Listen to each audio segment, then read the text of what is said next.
ABC Listen. Podcasts, radio, news, music and more.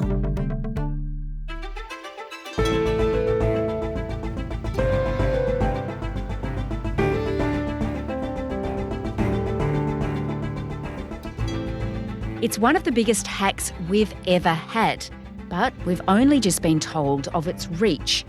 Almost 1 in 2 Australians have had personal data, including potentially sensitive medical information, stolen, and it's up for sale on the dark web. Today, the latest on the MediSecure hack. I'm Sam Hawley on Gadigal land in Sydney. This is ABC News Daily.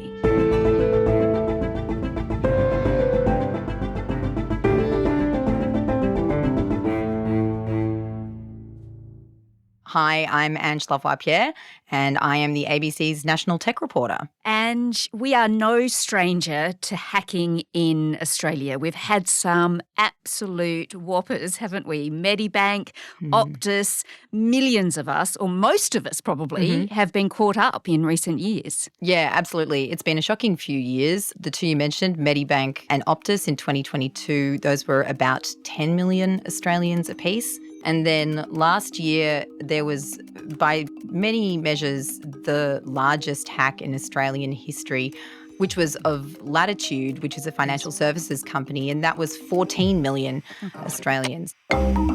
Yet another major Australian company has had its customers' data stolen. Latitude Financial stock remains in a trading halt tonight after it revealed... And then, of course, MediSecure now in 2024 at 12.9 million. So it's right up there, but it's not alone. Yeah, absolutely. All right, let's talk about MediSecure then, because this breach, it either went unnoticed or we weren't told about it until very recently.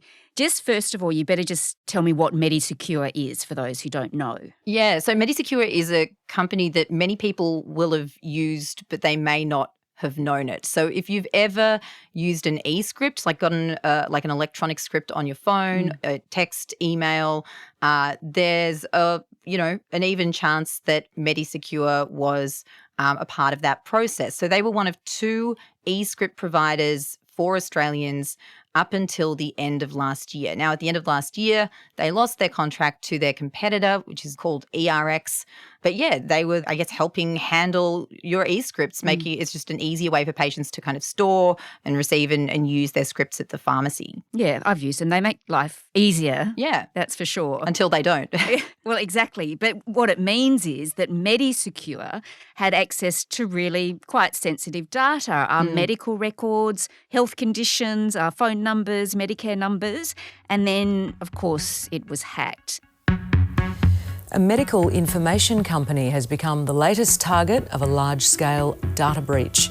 We do know that it's a ransomware, and we do not recommend that anyone pays ransom. That just builds a cycle with the criminals. So how long were the criminals actually in the system, do we know, and how long did they have access to this really sensitive information of ours? Yeah, so throughout 2023 up until November, a number of months, that's when the hack happened. So that's when the person got in there and was getting access to all the data. And then, this is, I guess, typical of this process in that, it's like a break-in. They're breaking in and they're grabbing what they need. And this part of the process is quite stealthy. Often a company won't necessarily know that process is taking place. The first they hear about it is, weeks or months later when they get contact from the hackers, because there are, many parties on that side of things as well. And they say, hey, we've got your stuff. We're going to need this much money in order to not release the data publicly.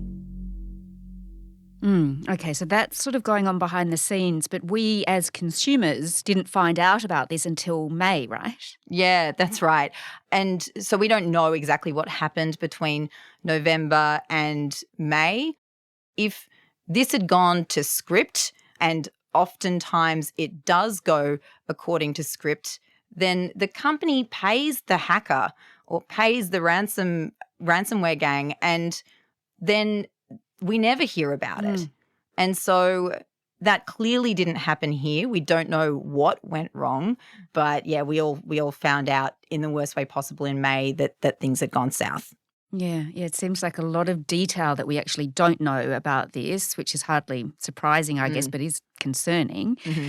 And as you mentioned, there were so many Australians caught up in this, 12.9 million Australians, and we didn't even find that out until last week. Yeah, and a big part of why is because MediSecure is actually no longer a functioning company. They've gone into voluntary administration. And when we were told last week exactly how many Australians had been exposed here, almost 1 in 2, we also found out that MediSecure, it went into voluntary administration largely because of the hack. So we know that they asked the government for a bailout and they didn't get it. And now the company is in the hands of administrators.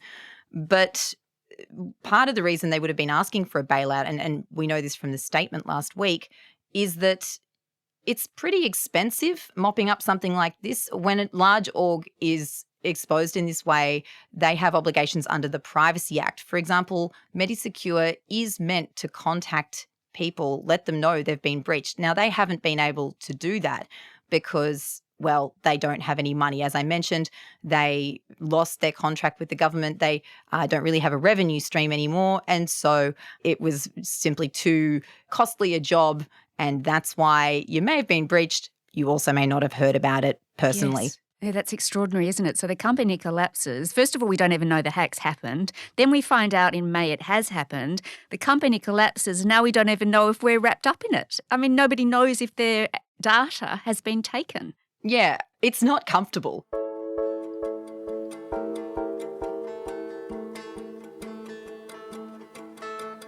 So, Ange, the company is now collapsed, but what on earth is being done in relation to this breach, given the scale of it? Where is all of our data now? Do we actually know who has it? Short answer, no. Right. I mean, you laugh to save from crying. We don't know where it is, particularly because we're talking about the dark web here. We're talking about marketplaces where these large troves of data about all of us are being traded by people who are anonymous, and they have these layers of encryption protecting them. They don't know who it is they're talking to. The only way to really say for sure that you've bought the data and the data has changed hands 100,000% is if you bought it yourself. I guess the other test is that, you start to see it proliferating more widely. Now, the clues we have here is that this 6.5 terabyte trove has been advertised on these dark web marketplaces not once, but twice. So the first ad popped up in May. It was for $50,000. $50,000 was the price tag on 12.9 million Australians' data. Doesn't sound like much. No, it doesn't. And then it gets worse. So the following month in June, we saw another ad pop up, and it was a half price sale. So you could get the lot for $25,000. And the rationale there stated in the ad was, well, we've already sold it once, and so now we're reselling it, and that's why it's cheaper. And if you do the maths on that, it works out to be on that second ad, the $25,000 ad, works out to be about $2 for every 1,000 Australians. Oh my gosh, it's crazy. Yeah, so in terms of who has it, do we know? We don't know, but there are a lot of people who could take a lot of advantage of that information, and it's a low price. I think we can agree. So we don't know who the hackers are. It seems like we don't know a lot, really, in this story. But, it is really concerning. I guess the question it raises, Ange, is what's the government doing about all of this? When these companies lose our data, hackers come in, we want to feel like we're protected, don't we? Yeah, of course we do. And you could certainly argue that we're not at the moment. There is a really hot debate that's been going on in policy and in business circles about how to handle this whole issue, how to, start to get a lid on it. For example, should organisations be paying ransoms at all? There was a discussion about banning that, but it really came to nothing because banning payments to ransomware hackers wouldn't have actually stopped the payments from taking place. It would have forced the behaviour underground further. And it's already quite underground. A lot of these ransoms are paid and we never, as I say, hear about it. Really, it's a very difficult thing because we don't want to be encouraging secrecy in this area, but also paying those hackers just feeds the business model. It just further motivates those groups to keep on doing this and keep going after bigger and bigger targets. A lot of the time, the messages that we hear from government around this are what we can do, what individuals can do, right? Of course, yes, you can be careful with your passwords, you can do multi-factor authentication, but if you look at MediSecure, this was 1 in 2 Australians who were breached. They didn't get breached because they didn't, change their passwords often enough.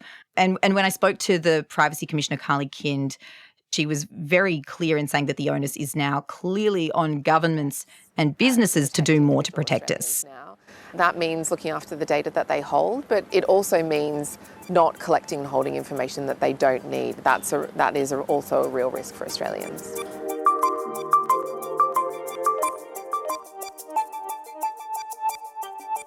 So, Ange, what should people do if they're actually worried that their medical and personal details have been stolen in this breach? This is the most annoying answer in the world, potentially, but there's kind of nothing you can do except for be extra vigilant about scams.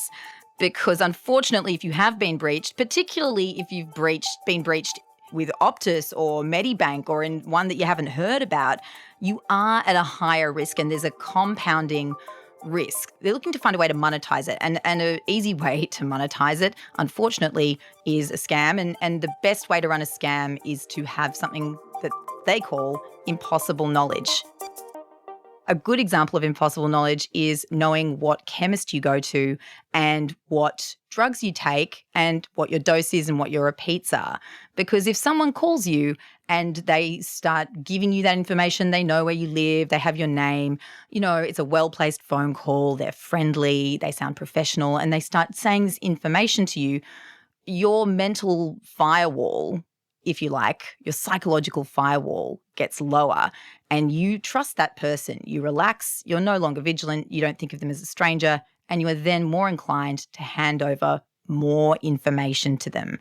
The other piece of advice that is important for people to hear, and this is coming from the National Cybersecurity Coordinator, Lieutenant General Michelle McGuinness, has said repeatedly Australians should not go looking for the data. It may be tempting to do so, of course. It won't change anything. And she advises that it can, in fact, be a criminal offence to do so. So, yeah, nothing to be gained there as tempting as it might be, but do be on the lookout.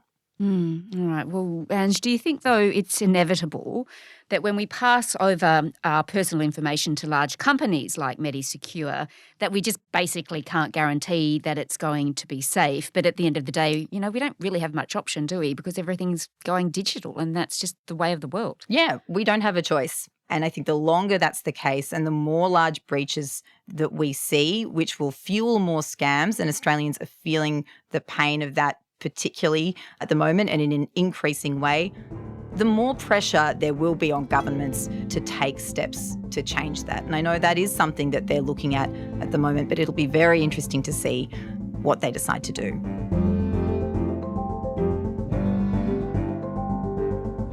Ange Lavoipierre is the ABC's National Technology Reporter.